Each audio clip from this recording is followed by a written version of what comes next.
Hey everyone, Zachary here. So recently in one of my Exile videos, I mentioned a list of things I wanted to leave behind in 2024, which is kind of like a New Year's resolution list. So one of the things I mentioned was learning how to speak another language. I wanted 2024 to be my last year not being bilingual. So speaking of different languages, something I started doing back in 2023 was watching foreign films, which is not something I did as a kid or, as a teenager. It just wasn't of interest to me. So it started with one day I was, just looking for something to watch at AMC, and there was this film, it was called Moscow Mission, I believe it was a Mandarin film about something to do with some kind of train heist type of deal. But it was actually pretty good, and I started going to the theaters and watching more foreign films. And I would watch, the majority of the films were in Mandarin, and over time I started watching other foreign language films as well.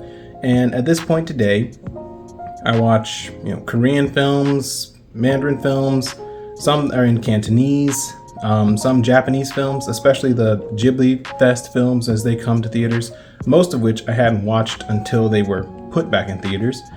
And there were also some Vietnamese films that were put in there too.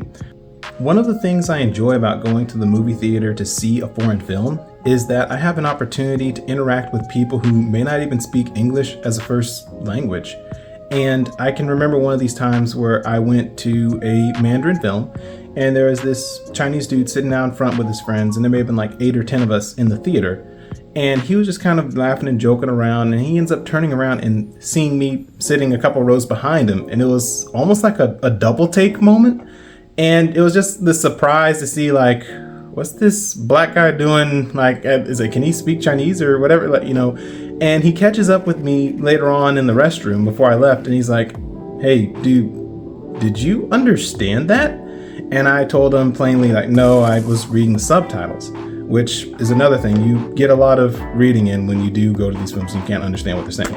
But it's moments like that I enjoy, and I would really like to pick a language and, become fluent in it. That way I can actually talk with people and have a full-on conversation with them. And when you do that, it not only opens doors to understanding different cultures, but different conversations with people, people who, didn't grow up in America and just have a kind of a different way of thinking, and I enjoy that. I really do.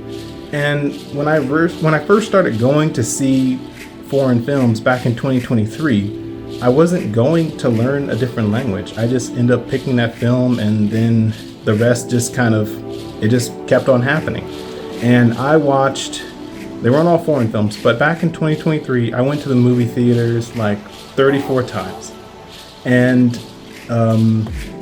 now, and my Prime membership will bear witness to this, I watch more foreign content than I do watch English-based films and TV shows. And honestly, if I'm watching something that sometimes even watching things in English is a bit of a turn-off for me. If I'm looking at films to watch, there are still films I enjoy, but I really enjoy watching foreign material now. And it's a big mix of different languages, mostly, the ones I listed earlier. But when you pick, when you have like 5 different ones that you're interested in or that you like, it takes longer to become fluent because you're all over the place. And then also, I haven't been doing as much as I could have to get better with Japanese, like I mentioned earlier. So if you really want to become fluent in a language, my thoughts are pick one that's your favorite at the moment and then focus on it. And what I'm going to do for, let's say, starting this evening, it's after 6 p.m. now, there is a show coming to Atlanta called Xin Yun.